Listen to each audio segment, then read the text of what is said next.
നല്ലൊരു ജോലിയുള്ള ആളുകൾ പറയുന്ന ഒരു കാര്യമാണ്, മിസ്സേ ജോലി ഒഴിവാക്കിയിട്ട് ഒരു ഓഫ്ലൈൻ ക്ലാസ്സിൽ വന്ന് പഠിക്കേണ്ട ഒരു സിറ്റുവേഷൻ അല്ല എന്റെ വീട്ടിലുള്ളത്. എനിക്ക് ജോലി നിലനിർത്തുകയും വേണം, എനിക്കൊരു ഗവൺമെന്റ് ജോലിയിലേക്ക് എത്തും വേണം, അതിനെന്താ ഞാൻ ചെയ്യാന്നുള്ളത്. അത്തരക്കാരോട് എനിക്ക് പറയാനുള്ളത്, ആദ്യം ഗവൺമെന്റ് ജോലിയുടെ വില എന്താണ് എന്നുള്ളത് മനസ്സിലാക്കുക.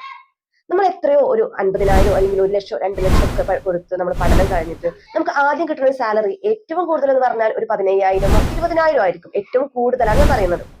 ഇങ്ങനെ കിട്ടി പിന്നെ അതിൽ നിന്നും കയറ്റം കിട്ടി എത്ര വർഷങ്ങൾക്ക് ശേഷമായിരിക്കും നമുക്ക് ഒരു 50,000 മുകളിലൊക്കെ ഒരു സാലറി കിട്ടുക, അല്ലെ? അതും നമ്മൾ അത്രയും ഹാർഡ് വർക്ക് ചെയ്തതിനു ശേഷം മാത്രമേ ലഭിക്കുള്ളൂ. ആ ഹാർഡ് വർക്കിങ് നമ്മൾ പഠനത്തിൽ ചെയ്താലോ? നമ്മുടെ അച്ഛനമ്മമാരൊക്കെ ഇപ്പൊ കൂലിപ്പണിക്ക് പോകുന്ന ആളുകൾ ഉണ്ടാകും, കല്ല് കയറ്റാൻ പോകുന്ന ആളുകൾ ഉണ്ടാകും, മരം വെട്ടാൻ പോകുന്ന ആളുകൾ ഉണ്ടാകും, പല ജോലി ചെയ്യുന്ന ആളുകളാണ് അല്ലെ. അവരെടുക്കുന്നതിൽ ഒരു എഫേർട്ടിന്റെ ഒരു 1-2% മാത്രം നിങ്ങൾക്ക് നിങ്ങളുടെ പഠനത്തിൽ കാഴ്ചവെച്ചാൽ എന്തായിരിക്കും നിങ്ങളുടെ ഭാവി? നിങ്ങൾ അത് എന്തെങ്കിലും ചിന്തിച്ചിട്ടുണ്ടോ? പഠനം എന്ന് പറയുന്നത് തന്നെ ചില ആളുകൾക്ക് വളരെ ബുദ്ധിമുട്ടുള്ള കാര്യം, അതും PSC. ഇതൊരു ലഹരിയാണ് മക്കളെ. ശരിക്കും നമ്മൾ ഒരു പോയിന്റ് പഠിച്ചു, 2 പോയിന്റ് പഠിച്ചു, ഇനി ഒരു സിലബസ് കവർ ചെയ്തു, ഒന്നും വേണ്ട, ഒരു ടോപ്പിക് കവർ ചെയ്തു, കെമിസ്ട്രി ഫിസിക്സ് ബയോളജി ഒക്കെ കവർ ചെയ്തു, ഒരു എക്സാം നമ്മൾ ചെയ്യാണ്. ആ എക്സാമിന് ആ ഭാഗത്ത് നിന്നൊക്കെ നമുക്ക് ഫുൾ മാർക്ക് ലഭിക്കുകയാണെങ്കിലോ, ഒരു PSCക്ക് 3-4-5 മാർക്കൊക്കെയാണ് കെമിസ്ട്രി ഫിസിക്സ് ബയോളജി ഭാഗത്ത് നിന്ന് വരിക. ആ ഭാഗങ്ങളൊക്കെ കിട്ടുമ്പോൾ നിങ്ങൾക്കൊരു സന്തോഷം കിട്ടൂലെ? ഞാൻ പഠിച്ചത് ഇതിന്നൊക്കെ എനിക്ക് കിട്ടി എന്നൊരു ഭയങ്കരമായിട്ടുള്ള സന്തോഷം കിട്ടില്ല? വീണ്ടും വീണ്ടും പഠിക്കാനുള്ള ഒരു ഊർജ്ജം ലഭിക്കുന്നത്. പഠനം ഒരിക്കലും നമുക്കൊരു ദോഷമാണോ? ഈ കല്യാണം കഴിഞ്ഞ ആളുകളോട് എനിക്ക് എപ്പോഴും പറയാനുള്ള ഒരു കാര്യമാണ്, നിങ്ങൾക്ക് തരുന്ന സ്വർണ്ണങ്ങളൊക്കെ നമുക്ക് കൊണ്ടുപോയി വിൽക്കാം, അല്ലെ? നിങ്ങളുടെ ഓരോന്നും ഊരി കൊണ്ടുപോവാം, അത് വിൽക്കാം, അതിൽ നിന്നും പൈസ ഉണ്ടാക്കാം. പക്ഷെ എങ്കിൽ കുറച്ചു കാലം കഴിഞ്ഞതൊക്കെ നമ്മളിൽ നിന്ന് നഷ്ടപ്പെടുകയാണ്. സ്വർണം, പദവി, കാര്യങ്ങളൊക്കെ നഷ്ടപ്പെടുകയാണ്. നിങ്ങളുടെ അറിവ് ആരെങ്കിലും വാങ്ങിക്കൊണ്ടുപോകാൻ കഴിയോ? നിന്റെ അറിവ് കുറച്ച് തന്നേ, ഞാൻ കൊണ്ടുപോയി വിൽക്കട്ടെ എന്നുള്ളത് ഒരിക്കലും കഴിയൂലല്ലോ. അത് നമുക്ക് എന്നും അത് നമ്മുടെ ബുദ്ധി മറയുവോളം അല്ലെങ്കിൽ നമ്മളെ മരണം വരെ നിലനിൽക്കുന്ന ഒരു കാര്യമല്ലേ. അത് ഉപയോഗിച്ച് നമുക്ക് എത്രയും പണം ഉണ്ടാക്കാലോ? തീർച്ചയായിട്ടും ഉണ്ടാക്കാം, അല്ലെ? നമുക്കൊരു ടീച്ചിങ് ജോബിലൂടെ ആണെങ്കിലോ അല്ലെങ്കിൽ ഒരു ട്യൂഷൻ എടുത്തിട്ടാണെങ്കിലും നമുക്ക് ഈ ഒരു അറിവിനെ ഉപയോഗപ്പെടുത്തിക്കൂടെ? അത്രയും ഇന്നത്തെ കുട്ടികൾക്ക് നമ്മൾ അവർക്ക് സ്ത്രീധനം കൊടുക്കുന്നതിന് പകരമായിട്ട് ഇന്ന് എല്ലാ അച്ഛനമ്മമാരും നൽകുന്നത് അത് തന്നെയല്ലേ? അവർ മനസ്സിലാക്കിയില്ലേ വിദ്യാഭ്യാസത്തിന്റെ മേന്മ എത്രയാണെന്നുള്ളത്?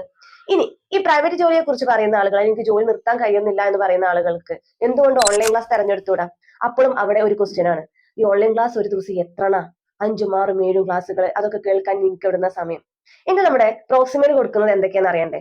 ആദ്യം കറന്റ് അഫേഴ്സ്, അതോടൊപ്പം തന്നെ 2023 തൊട്ട് 25 വരെയുള്ള എക്സാം പേപ്പർ അനാലിസിങ്, 5ാം ക്ലാസ് തൊട്ട് 10ാം ക്ലാസ് വരെയുള്ള SCERT ചാപ്റ്റേഴ്സ്, ഇത് 3 ലഭിക്കുന്നുണ്ട്. ഒരു ദിവസം 6 മണിയാകുമ്പോഴേക്കും നിങ്ങൾക്ക് ഈ ഒരു 3 വീഡിയോ നിങ്ങളുടെ ഗ്രൂപ്പിലെത്തും. നിങ്ങൾ പാത്രം കഴുകുന്ന സമയത്താണെങ്കിലോ വീട്ടിൽ എന്ത് ജോലി എടുക്കുന്ന സമയത്താണെങ്കിലോ ആ വീഡിയോ ഒന്ന് ഓണാക്കി വെച്ചാൽ മതി.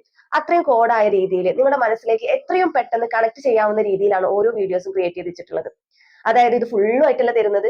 ഒരു വീഡിയോയുടെ ദൈർഘ്യം എന്ന് പറയുന്നത് 15 മിനിറ്റ് ആയിരിക്കും. അങ്ങനെ 15 മിനിറ്റുള്ള 3 വീഡിയോസുകളായിരിക്കും നിങ്ങളുടെ മുന്നിലേക്ക് എത്തുക. ഒരു ദിവസം ഇത് കേൾക്കാൻ അത്ര വലിയ സമയം വേണോ? ഒരു 10 റീൽസ് കാണുന്ന സമയം പോരടാ ഈ 3 വീഡിയോസ് കേൾക്കാൻ. അപ്പൊ മിസ്സേ, ഇതിന്റെ PDF ഞാൻ എപ്പോഴാ വായിക്കാം? നിങ്ങളുടെ ജോലിയുടെ ഒരു സമയത്ത് ജോലിയുടെ തിരക്കുകളൊക്കെ ഒഴിഞ്ഞിട്ട് 1-2 മിനിറ്റ് നിങ്ങൾക്ക് ലഭിക്കാറില്ലല്ലോ. എത്ര ബുദ്ധിമുട്ടുള്ള ജോലിയാണെന്നുണ്ടെങ്കിൽ നമ്മൾ ഭക്ഷണം കഴിക്കാനുള്ള സമയം കിട്ടും, ഒരു ഒരു 2 മിനിറ്റ് 3 മിനിറ്റ് ഒക്കെ എന്തായാലും ഫ്രീ ടൈം കിട്ടാറുണ്ട്. ആ സമയത്ത് ഒരു PDF എടുത്ത് വായിക്കാനാണ് ഇത്ര ബുദ്ധിമുട്ട്? പണ്ടുള്ള പഴമക്കാർ പറയാണ്ട്, വേണമെങ്കിൽ ചക്ക വേരിലും കായ്ക്കും എന്നുള്ളത്, അല്ലെ? നമുക്ക് ഈ ജോലി അത്യാവശ്യമാണ് എന്നുണ്ടെങ്കിൽ, ഞാനിപ്പോ നിൽക്കുന്ന ഈ സാലറിക്കല്ല ഞാൻ വർക്ക് ചെയ്യേണ്ടത്, കാരണം ഇതിന്റെ ഉള്ളിൽ അത്രയും സ്ട്രെങ്ത് ഉണ്ട്, അത്രയും സ്ട്രെങ്ത് ഉള്ള ഞാൻ ഈ ഒരു സാലറിക്കല്ല വർക്ക് ചെയ്യേണ്ടത് എന്നുള്ളൊരു ഉദ്ദേശം ഉണ്ടെങ്കിൽ നിങ്ങൾ എല്ലാവരും PSC ഒന്ന് ട്രൈ ചെയ്യൂലേ?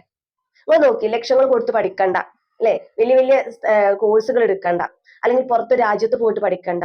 നമ്മുടെ ഈ കേരളത്തിൽ നിന്നുകൊണ്ട് തന്നെ ചെറിയൊരു എമൗണ്ടിന് പഠിച്ച് ആദ്യം നമ്മൾ സർവീസിലേക്ക് കയറുമ്പോൾ നമുക്ക് ലഭിക്കുന്ന സാലറി എന്തായാലും ഒരു 20ന് മുകളിൽ ഉണ്ടാവില്ലേ? ഏതൊരു ജോലിയാണെന്നുണ്ടെങ്കിലും ഉണ്ടാവില്ലേ? പിന്നീട് അത് കൂടി വരികയല്ലേ ചെയ്യുള്ളൂ. വലിയ റിസ്ക് ഉള്ള ജോലിയുമല്ല. എന്നിട്ട് എന്തുകൊണ്ട് നമ്മളിൽ പലരും അത് തെരഞ്ഞെടുക്കുന്നില്ല?